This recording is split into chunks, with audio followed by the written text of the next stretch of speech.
To effectively understand network communication, utilizing layered models such as the OSI model can provide a framework for representing and explaining networking concepts and technologies. The OSI model is primarily used as a tool for explaining networking concepts and troubleshooting. To fully grasp these concepts, it is important to be familiar with the layers of the OSI model and understand how they relate to each other. Let's take a look at each layer and its function, starting off with the top layer and moving to the bottom. Layer 7, Application, provides an interface between the application and the network. It provides services such as file transfer, email, and remote login. Layer 6, Presentation. It deals with data representation and encryption.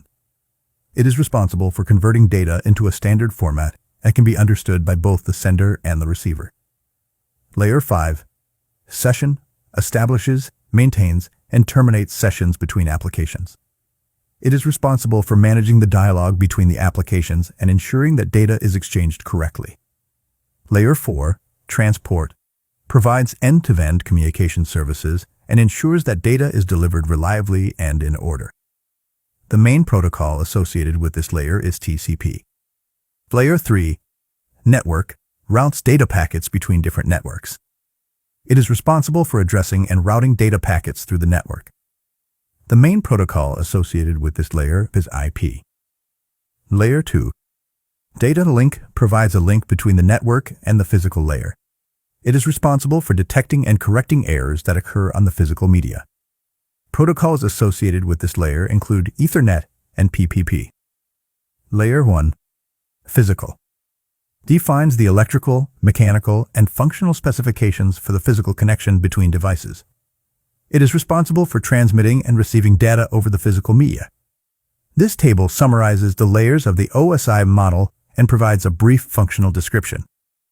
Memorizing the name and order of the layers in the OSI model can be difficult, but a mnemonic phrase can be helpful.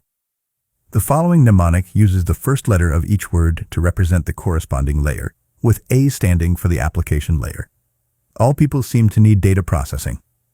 This phrase can assist in easily recalling the order of the layers in the OSI model from the top to bottom.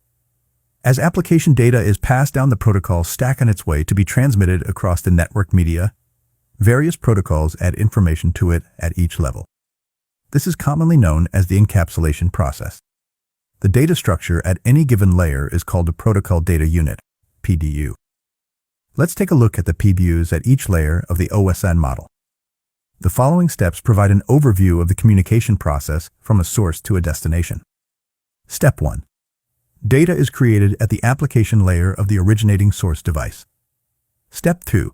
The data travels down the protocol stack of the source device, where it is divided into smaller segments and encapsulated with additional information. Step 3. The data is transmitted onto the physical media at the network access layer of the source device's protocol stack. Step 4. The data is then sent through the internetwork, which may consist of various types of media and intermediary devices. Step 5. The destination device receives the data at the network access layer of its protocol stack. Step 6. The data then travels up the protocol stack of the destination device, where it is decapsulated and reassembled into its original form. Step 7. The data is finally passed to the intended application at the application layer of the destination device. Thanks for watching our video on the OSI model. We hope you have a better understanding of how this important conceptual framework helps organize and explain the functioning of networks. If you have any further questions or comments, please leave them in the comment section below. Until next time, take care and happy learning.